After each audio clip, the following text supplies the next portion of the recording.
Hi అందరికీ.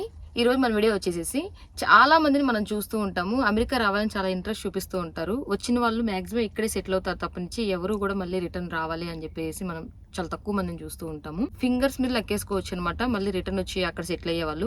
ఇక్కడ నుంచి ఏదైనా వీసా ప్రాబ్లమ్స్ లేదా H1 అనేది అయిపోయిన తర్వాత ఇక్కడ ఉండడానికి ఛాన్సెస్ లేదు అనుకున్న వాళ్ళు మాత్రమే వస్తున్నారు తప్పనిచ్చి ఛాన్సెస్ లేదంటే మాత్రం ఎవరు కూడా రారు. వీసా ఎక్స్టెన్షన్ చేసేటప్పుడు వాళ్ళకి ఏమైనా ప్రాబ్లం ఉన్నా అలాంటి ప్రాబ్లమ్స్ ఉన్నప్పుడు కొన్ని రోజులు అని చెప్పేసి వస్తారు. కొన్ని సంవత్సరాలు ఉండేసి మళ్ళీ బ్యాక్ రావడానికే చూస్తూ ఉంటారు తప్పనిచ్చి ఎవరు కూడా మళ్ళీ ఇండియాలోనే సెటిల్ అవ్వాలి అని చెప్పేసి చూడరు అనమాట. మ్యాక్సిమం పీపుల్ మనం ఇంకా చూస్తుంటే ఇక్కడికి రావడానికే ఇంకా ఎక్కువ మొగ్గు చూపుతున్నారు తప్పనిచ్చి ఎవరు కూడా ఇక్కడ రాకుండా ఉండడానికి మాత్రం ఎవరు చూడట్లేదు. దీనికి రీజన్స్ అయితే చాలా ఉన్నాయి. ఇది బ్యాడ్ అని చెప్పను అనమాట. ఇది గుడ్ ఆర్ బ్యాడ్, ఎవరి లైఫ్ వాళ్ళది, ఎవరి లైఫ్ ఎవరికి నచ్చినట్టు వాళ్ళు బతకచ్చు. సో ఇప్పుడు దానివల్ల ప్రాబ్లం ఏం లేదు. బట్ ఎందుకు ఇట్లా ఇక్కడ లైక్ చేస్తున్నారు, లేదంటే ఇక్కడ ఉన్న హ్యాపీనెస్ ఏంటి లేదా సాడ్ ఏంటి అన్ని విషయాలు ఉంటాయి అనమాట.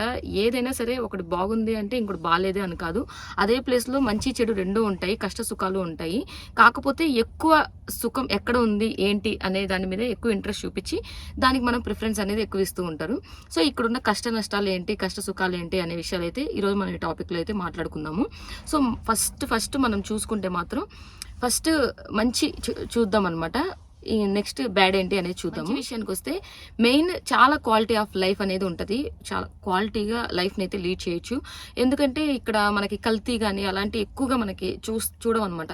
చాలా తక్కువగా చూస్తాం. ఫుడ్లో కూడా పిల్లలకైనా మనకైనా హెల్తీగా ఉండాలనే చూసుకుంటూ ఉంటాం కదా. మంచి మంచి ఫుడ్ ఇవ్వాలనే చూస్తాం కదా.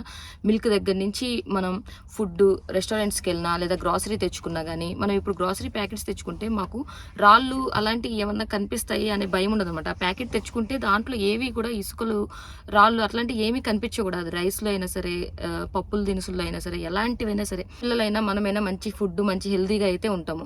దాంతోపాటు పొల్యూషన్ అనేది అసలు కనిపించదు. ఇక్కడ మనం కార్లలో ఆయిల్ కొట్టించుకుంటాం కదా, అంటే ఇక్కడ గ్యాస్ అంటాం అనమాట. దాంట్లో నుంచి పొగ అనేది అసలు బయటికి రాదు. చాలా విచిత్రంగా అనిపిస్తుంది నాకే చాలా సార్లు. రోడ్డు మీదకి వెళ్ళినా కానీ అన్ని వెహికల్స్ పోతున్నాయి. ఇక్కడ కార్ తప్పనిచ్చి ఇంకా మనకు వేరే వెహికల్ ఏం కనిపించదు. అంటే సైక్లింగ్ చేయాలనుకున్న వాళ్ళు సైకిల్ మీద వెళ్తారు కానీ but most of the people కార్లో తప్పనిచ్చి 99% మనకి ఇంకా వేరే ఏవి కనిపించాయి ఇక్కడ వెహికల్స్. సో అలా వెళ్ళేటప్పుడు పొల్యూషన్ అనేది మనకి ఎక్కువ కనిపించదు అనమాట.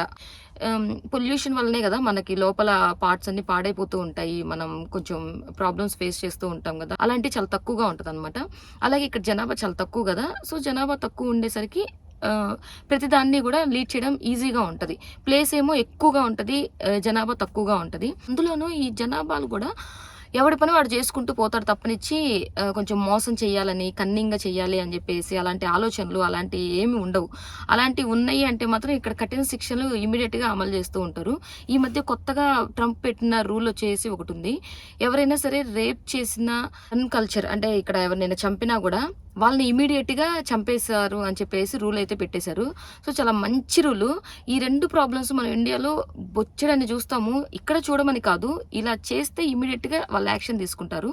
కొన్ని ఈ రూల్స్ ఇలాంటివి అయితే నాకు బాగా అనిపిస్తుంది అనమాట. ఇక్కడ ఇంటి పక్కన వాళ్ళు ఎవరికి వాళ్ళే కానీ ఒకరినొకరు కలిసి వీళ్ళని చీట్ చేయాలి, వీళ్ళని ఏదో చేసేయాలి అని చెప్పేసి ఆ కన్నింగ్ మెంటాలిటీ అలాంటివి ఏం కనిపించవు అనమాట. ఎవడి పని వాళ్ళది. నువ్వు చేసుకున్నావా, నువ్వు తిన్నావా, నువ్వు సంపాదించుకున్నావా, నీ పిల్లలు ఏంటి, నీ లైఫ్ ఏంటి, వాళ్ళేంటి, వాళ్ళ చదువులు ఏంటి, వాళ్ళకి ఎట్లా టైంపాస్ చేయాలి, నువ్వెలా టైంపాస్ అవ్వాలి అని తప్పనిచ్చి ఇంకా వేరే గొడవ వేరేది ఏమీ ఉండదు. సో ఇక్కడ రిసోర్సెస్ కూడా చాలా ఈజీగా ఉంటాయి. మనకి ఏ థింగ్ కావాలన్నా, ఏ పనికి ఎలాంటి ఒక ఐటమ్ కానీ, ఒక ఎలక్ట్రానిక్ వస్తువులు కానీ, ఇంకా ఎలాంటివి కావాలన్నా సరే రకరకాలుగా దొరుకుతూ ఉంటాయి. ఇంకా మనమే చాలా తెలుసుకోవాలి, చాలా నాలెడ్జ్ అనేది తెచ్చుకోవాలన్నమాట వాటి గురించి. ఒక థింగ్ కానీ, ఒక ఫుడ్ గురించి కానీ, కార్ల గురించి కానీ, లేదా పిల్లలకు కొనిపించే టాయ్స్ గురించి కానీ, వాటి గురించి ఎంతో మనం తెలుసుకొని వాటిలో కావాల్సినవి తీసుకోవచ్చు. ప్రతిదీ ఇంకా రీసోర్సెస్ అయితే చాలా ఫుల్గా ఉంటాయి అన్నమాట. సో ఈజీగా లైఫ్ అనేది లీడ్ చేసేయడానికి ఇక్కడ స్కోప్ ఎక్కువగా ఉంటుంది. సో ఈజీ లైఫ్ లీడ్ చేయొచ్చు. ఇల్లులు, కార్లు చాలా ఈజీగా కొనేస్తారు. ఎందుకంటే అంత సంపాదించుకుంటారనమాట. కావాల్సిన ఫుడ్ తినడానికి, కావాల్సిన లైఫ్ లీడ్ ఎలా చేయాలి, మనం బతకడానికి కావాల్సిన ఇల్లు, కారు, ఫుడ్డు మాత్రం సంపాదించుకోవడానికి ఇక్కడ చాలా ఈజీగా ఉంటది. అంటే డిఫరెంట్‌గా మనం ఎర్న్ చేసుకోవచ్చనమాట. స్టూడెంట్స్ కూడా పార్ట్ టైమ్ జాబ్స్ చేసుకోవచ్చు. ఇప్పుడు మనం ఏదో బంకుల్లో వర్క్ చేసినా, అంటే పెట్రోల్ బంక్స్‌లో కానీ, లేపోతే స్టోర్స్‌లో వర్క్ చేసినా గానీ, ఇండియాలో అయితే కొంచెం తక్కువగా చూస్తారు. బీటెక్ చదివిన వాళ్ళు, ఎంఎస్ చేసిన వాళ్ళు అలా చేస్తే. బట్ ఇక్కడ అలా కాదనమాట. పార్ట్ టైమ్ జాబ్స్ అంటే కంపల్సరీ వాళ్ళు ఆ పనులు చేసుకుంటేనే వాళ్ళకి అక్కడ ఎర్నింగ్ అనేది మంచిగా వస్తది. సో వాటికి తగ్గట్టుగా వాళ్ళ సేవింగ్ కూడా ఉంటది కదా! సో ఇల్లులు, కార్లు కొనుక్కోవడానికి, వాళ్ళకి కావాల్సిన ఫుడ్ తినడానికి ఇక్కడ రిసోర్సెస్ అనేది చాలా బావుంటది. అలాగే ఇక్కడ వచ్చేసి స్కూల్స్ మొత్తం ఫ్రీ అనమాట. అన్ని గవర్నమెంట్ స్కూల్స్. అది కూడా ఎవ్రీ 2 మైల్స్‌కి ఒకటి ఉంటూనే ఉంటది. మనం ప్రైవేట్ స్కూల్స్ ఫీజులు కట్టేవి తక్కువ చూస్తాం తప్పనిచ్చి స్కూల్స్, కాలేజెస్ మాత్రం మొత్తం ఫ్రీగా ఉంటది. స్కూల్ బస్సులు కూడా రూపాయి కూడా మనం ఇవ్వాల్సిన అవసరం లేదు. స్కూల్ బస్సెస్ కూడా గవర్నమెంటే ప్రొవైడ్ చేస్తారు అప్ టు 12థ్ గ్రేడ్ వరకు. సో ఇప్పుడు మనకి ఇండియాలో ఎల్‌కేజీ, యూకేజీకి 1,00,000, 2,00,000 కట్టుకుంటా మనం పెంచుకుంటా పోతూ ఉన్నాము. సో అక్కడ కొంచెం మనీ ఎక్కువ అవుతా ఉంటది కదా! ఆ ఫెసిలిటీస్ అన్నిటికీ ఈజీగా ఉంటదనమాట. రూపాయి పే చేయాల్సిన అవసరం ఉండదు. అలాగే ఈ స్కూల్స్, కాలేజెస్ కూడా, కాలేజ్ అంటే ఇంటర్మీడియట్ అంటాం కదా! అక్కడ 12థ్ గ్రేడ్ వరకు, ఇక్కడ 12థ్ గ్రేడ్ వరకు. సో ఈ స్కూల్స్, కాలేజెస్ కూడా హై ఇన్‌ఫ్రాస్ట్రక్చర్ ఉంటదనమాట. మనం బీటెక్ కాలేజీ మేము చదివినప్పుడు ఎంత పెద్దగా అనిపించింది, ఎంత బాగుంది అనుకుంటామే. ఇక్కడ స్కూల్స్ నుంచే అట్లాంటి ఇన్‌ఫ్రాస్ట్రక్చర్ అయితే మొదలవుతది. అక్కడ ప్లేస్ కానీ, ప్లే గ్రౌండ్స్ కానీ అన్నీ ఉంటాయి. ప్రతి ఫెసిలిటీ ఉంటదనమాట. వాళ్ళకి లేని ఫెసిలిటీ అనేది ఉండదు. అందుకే స్కూల్‌కి వెళ్ళడానికి పిల్లలు చాలా ఇంట్రెస్ట్ చూపిస్తూ ఉంటారు. అలాగే వాళ్ళకి ఎక్కువ ఎడ్యుకేషన్ అనేది ఏదో కూర్చోబెట్టి రుబ్బిచ్చాలి, అట్లా చదివించాలి, ఇట్లా చదివించాలి అలాంటిది ఉండదనమాట. మనం వాళ్ళు కూర్చోబెట్టి వాళ్ళు చాలా ఏదైనా థింగ్స్ నేర్పించాలి అన్నా కూడా చాలా ఇంట్రెస్ట్‌గా నేర్పిస్తూ ఉంటారు. ఇంత ఈజీనా వీళ్ళకి నేర్పించడం, ఓహో! దీన్ని ఇలా కూడా నేర్పించొచ్చా అని చెప్పేసి నేను కొన్ని వీళ్ళని స్టడీ చూస్తున్నప్పుడైతే నాకు చాలా ఆశ్చర్యం వేస్తది. సో వీళ్ళ ఎడ్యుకేషన్ కూడా నేర్పించే విధానం నాకు చాలా బాగా నచ్చుతది. బట్ అక్కడ అందరూ అనుకుంటారు ఇక్కడ ఎడ్యుకేషన్ చాలా తక్కువగా ఉంటది, పిల్లలు పూర్‌గా ఉంటారు అని. బట్ అట్లా అనుకుంటేనే నాకు రాంగ్ అనిపిస్తదనమాట. మెయిన్ పిల్లలకి కావాల్సింది ఏంటి అండి, కమ్యూనికేషన్ స్కిల్స్, అలాగే స్టేజ్ ఫియర్ ఉండకూడదు. సో ఈ 2 వీళ్ళకి మాత్రం ఇక్కడ ప్రీకే నుంచే మొదలవుతది. అసలు వీళ్ళు మాట్లాడే స్లాంగ్ వీళ్ళలాగా అసలుకి మనమైతే ఉండలేము. నేనైతే బీటెక్ చదివినా కూడా నేనైతే లేనేమో అనిపిస్తదనమాట. లేనేమో కాను, లేను కూడా. ఇక్కడ పిల్లల్ని చూస్తుంటే మాత్రం నాకు సూపర్ అనిపిస్తది. అక్కడ మొత్తం అన్ని సబ్జెక్ట్స్, 6 సబ్జెక్టులు, సైన్స్, సోషల్, మ్యాథ్స్, అక్కడ అట్లే రుబ్బాలి, ఇట్లే సెపరేట్ స్టడీస్‌కెళ్ళాలి, అది ఇది అంతా చదువే అని చెప్పేసి బ్రెయిన్‌కి ప్రెషర్ పెడతా ఉంటారు. బట్ ఇక్కడైతే అంత ప్రెషర్ అనేది ఉండదు. అది కూడా ఎలిమెంటరీ స్కూల్ వరకు ప్రెషర్ ఉండదనమాట. 6థ్ గ్రేడ్ నుంచి వాళ్ళకి మైండ్ మెచ్యూరిటీ వస్తది కాబట్టి వాళ్ళకి తెలుస్తది ఎలా చదవాలి, మనం ఇంకా ఎక్స్‌ట్రా క్లాసెస్ ఏం తీసుకోవాలి, కోడింగ్‌కి ఏం తీసుకోవాలి, లేకపోతే ఇంగ్లీష్‌కి తీసుకోవాలా, లేదా ఇంకా యాక్టివిటీస్ ఎలాంటివి చేయాలి, ఏంటి అనేది మంచిగా వాళ్ళే తెలుసుకుంటారు. వాళ్ళే మంచి ఇంట్రెస్ట్ చూపిస్తారు. మనల్ని అడుగుతూ ఉంటారు. సో వాళ్ళే డెవలప్ అవుతూ ఉంటారు. ఇంకో విషయం వచ్చేసి ఇక్కడ జాబ్స్ చేసేవాళ్ళు, ఐటీ జాబ్స్ కానీ, కొన్ని ఎట్లాంటి వర్క్ అయినా సరే, ఎట్లాంటి వర్క్ చేసే వాళ్ళైనా సరే వర్క్ ప్రెషర్ అనేది ఉండదు. వాళ్ళు ఫ్రీగా చేసుకోవచ్చు.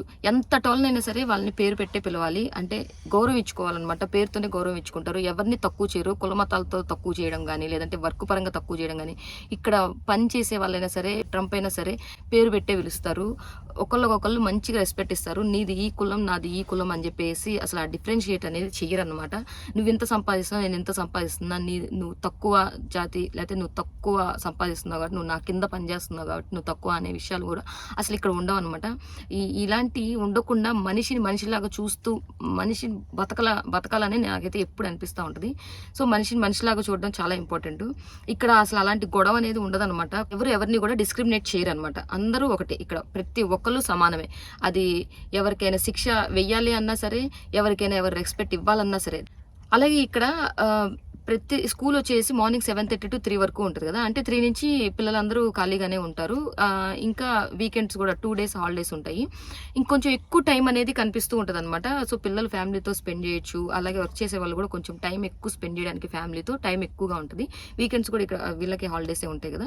ఎవరి ఇంట్లో పని వాళ్ళే చేసుకుంటూ, ఎవరి పని వాళ్ళు, ఎవరి ఫ్యామిలీతో వాళ్ళు స్పెండ్ చేసుకుంటూ ఉంటారనమాట. సో ఇంతవరకు పాజిటివ్స్. నెగిటివ్స్లో వచ్చేసి మనం ఇప్పుడు ఇండియాలో ఉన్నాం అనుకోండి, ఇప్పుడు పిల్లలు వాళ్ళ నాయనమ్మ, తాతయ్య, అమ్మమ్మ, తాతయ్య అందరినీ కలుస్తూ ఉంటారు. అందరు తెలుస్తూ ఉంటుంది. ఎక్కువ ఫంక్షన్స్ అవన్నీ గ్యాదర్ అవుతూ ఉంటారు. ఇక్కడ అనేది అలాంటి కొంచెం తగ్గుతూ ఉంటుంది అనమాట. అంటే అప్పుడంటే రిసోర్సెస్ లేవు కానీ ఇప్పుడు మొత్తం రిసోర్సెస్ వచ్చేసాయి కదా. ఎప్పుడంటే అప్పుడు వీడియో కాళ్ళు, నార్మల్ కాళ్ళు, ఎప్పుడంటే అప్పుడు వాళ్ళు మన దగ్గరికి రావడం, మనం వాళ్ళ దగ్గరికి వెళ్ళేలా చాలా వచ్చాయి అనుకోండి. బట్ కొంచెం ఫ్రీక్వెన్సీ తగ్గుతుంది అంతే. అలాగే మనం స్టార్టింగ్లో ఇక్కడికి వచ్చినప్పుడు కొన్ని వీసా ప్రాబ్లమ్స్ వల్ల ఇండియా వెళ్ళడం కూడా ఫ్రీక్వెన్సీ తగ్గుతుంది అనమాట. చాలా ప్రాబ్లమ్స్ ఫేస్ చేయాల్సి వస్తుంది కదా. మన వీసాలు ఏంటి, మనం ఏంటి అనేది అన్ని చూసుకోవాల్సి వస్తుంది. వస్తుంది. సో అలాంటప్పుడు స్టార్టింగ్లో మనం ఇండియా వెళ్ళడం కొన్ని సంవత్సరాలు లేట్ అవుతూ ఉంటుంది. సో అలాంటప్పుడు కూడా కొంచెం ఫ్యామిలీని మిస్ అవుతాం అని చెప్పి అనిపిస్తూ ఉంటుంది అనమాట. అలాగే ఇక్కడ ఎవరి పని వాళ్ళు చేసుకోవడమే తప్ప పనోళ్ళు ఉంటారు, పనోళ్ళు వచ్చి చెయ్యాలి అని చెప్పేసి ఉండదు. అన్నీ కూడా మిషన్స్ ద్వారానే వర్క్ అవుతూ ఉంటుంది. ఇప్పుడు నా వీడియోస్లో చూసుకుంటే హౌస్ క్లీనింగ్ మొత్తానికి వ్యాక్యూమ్ క్లీనర్ అనేది యూస్ చేస్తాము, అంట్లు తోముకోవడానికి డిష్ వాషర్ యూస్ చేస్తాము, అలాగే బట్టలకి వాషర్ అండ్ డ్రైయర్ ఉంటుంది, తీసుకొని ఫోల్డ్ చేసుకోవడమే. ఇండియాలో వచ్చేసి ఈ మూడింటికి కదా మెయిన్ పని, మనం పనులను పెట్టుకుంటూ ఉంటాము. ఒక్కొక్క పనికి వాళ్ళు 1000, ఇప్పుడైతే 1200 ఛార్జ్ చేస్తున్నారంట. నేనున్నప్పుడైతే ఒక్కో పనికి 800 ఛార్జ్ చేశారు. ఇప్పుడు ఆ మనీనే మనకి ఇక్కడ కరెంట్ బిల్గా అయిపోతూ ఉంటుంది. సో ఇక్కడ పనోళ్ళు ఉంటారు అని చెప్పేసి కాన్సెప్ట్ అయితే ఉండదన్నమాట. పనోళ్ళు అంటే ఇక్కడ పనోళ్ళు లాగా చూడరు. మనకి ఏదైనా వర్క్కి హెల్ప్ కావాలి అంటే మనం ఎక్కడో దగ్గర పోస్ట్ చేయాలన్నమాట, మన గ్రూప్లో కానీ లేదంటే ఏదో ఒక ఇండియన్ దేశీస్ గ్రూప్ ఉంటుంది అనమాట. దాంట్లో మనం పోస్ట్ చేస్తే ఎంఎస్ స్టూడెంట్స్ కానీ లేకపోతే ఇంకెవరైనా ఇంట్రెస్ట్ ఉండి సైడ్ వర్క్ చేయాలి అనుకున్న వాళ్ళు హెల్ప్ చేయడం కోసం వస్తారు. అవర్ వైజ్గా మనీ అనేది ఛార్జ్ చేస్తూ ఉంటారు అనమాట. సో ఇక్కడ పనులు అట్లా ఏం దొరకరు, ఎవరి పని వాళ్ళు చేసుకోవాల్సిందే. వెనక బ్యాక్ యార్డ్లో వర్క్ చేసుకోవాలన్నా సరే అన్నిటికీ మిషన్లు ఉంటాయి. గడ్డి పీకేది కానీ మళ్ళీ మనం చెట్లు నాటేది కానీ ప్రతి దానికి ఇక్కడ అసలు చెప్పాను కదా రీసోర్సెస్ చాలా ఎక్కువ. సో ఎవరి పని వాళ్ళు చేసుకోవడమే. ఇప్పుడు జెంట్స్ ఈ పని చేయాలి, ఈ పని చేయకూడదు అలాంటి అందరికీ అన్ని పనులు రావాల్సిందే, అందరూ అన్ని పనులు చేయాల్సిందే. వాళ్ళ వైఫ్ H4 మీద ఉన్న వాళ్ళు ఇంకా వాళ్ళే కంప్లీట్గా వర్క్ చేసుకుంటారు, పిల్లల్ని చూసుకోవడం, ఇంట్లో పని. అలాగే జెంట్స్కి కూడా చాలా వర్క్ ఉంటూనే ఉంటుంది. ఇంట్లో ఏదో ఒకటి రెస్పాన్సిబిలిటీస్ కానీ లేకపోతే ఎవరి డ్రైవింగ్ వాళ్ళే చేసుకోవాలి, ఎవరి గ్రాసరీ వాళ్ళే తెచ్చుకోవాలి, ఎవరి ఇంట్లో పని వాళ్ళు అన్నీ చూసుకుంటూ ఉండాలన్నమాట. అన్నిటి గురించి తెలుసుకోవడం కొంచెం ఇవన్నీ ఎక్కువగా ఉంటాయి. సో ఇంకింతే. సో వీటిలో మనం చూసుకున్నట్టయితే మనం ఎక్కువగా ఎవరు ఎక్కువ ఏది ప్రిఫర్ చేస్తూ ఉంటారంటే ఏది ఎక్కువగా ఉంది అనేది చూసుకొని అక్కడ ప్రిఫర్ చేస్తూ ఉంటారనమాట. అందుకే చాలా మంది ఎవరు కూడా ఇండియాకి మళ్ళీ రావాలి బ్యాక్ ఇక్కడ చూసిన తర్వాత అని చెప్పేసి ఎవరు అనుకోరు. మీ అందరికి ఈ వీడియో అర్థమైంది అనుకుంటున్నాను, ఏదో ఒక రకంగా యూజ్ అయింది అనుకుంటున్నాను. సో మీరైతే నా వీడియో నచ్చినట్టయితే ఒక లైక్ చేసి ఛానల్ అయితే సబ్స్క్రైబ్ చేయండి. మీరైతే ఎక్కడి నుంచి చూస్తున్నారు ఈ వీడియోని, ఏ లొకేషన్ నుంచి చూస్తున్నారు అనే విషయం అయితే నాకు ఒక్కసారి కావాలనిపిస్తుంది. ఎందుకంటే నేను ఇప్పుడు యూఎస్లో ఉండి నేను వీడియో రికార్డ్ చేస్తున్నాను కదా, ఇది ఎక్కడి వరకు రీచ్ అవుతుంది అనే విషయం నాకు తెలియాలి కదా, నాకు తెలియట్లేదు. సో ప్లీజ్ ప్రతి ఒక్కళ్ళు అయితే కమెంట్ చేయండి. అయితే ఈ ఒక్క వీడియోకి, ఇంకా తర్వాత వీడియోస్కి మీ ఇష్టం, మీకు చేయాలనిపిస్తేనే చేయండి. సో వీడియో నచ్చితే మాత్రం లైక్ చేసి ఛానల్ సబ్స్క్రైబ్ చేసి మళ్ళీ మన నెక్స్ట్ టాపిక్తో నెక్స్ట్ వీడియోతో మళ్ళీ అయితే మీ ముందుకు వస్తాను. అంతవరకు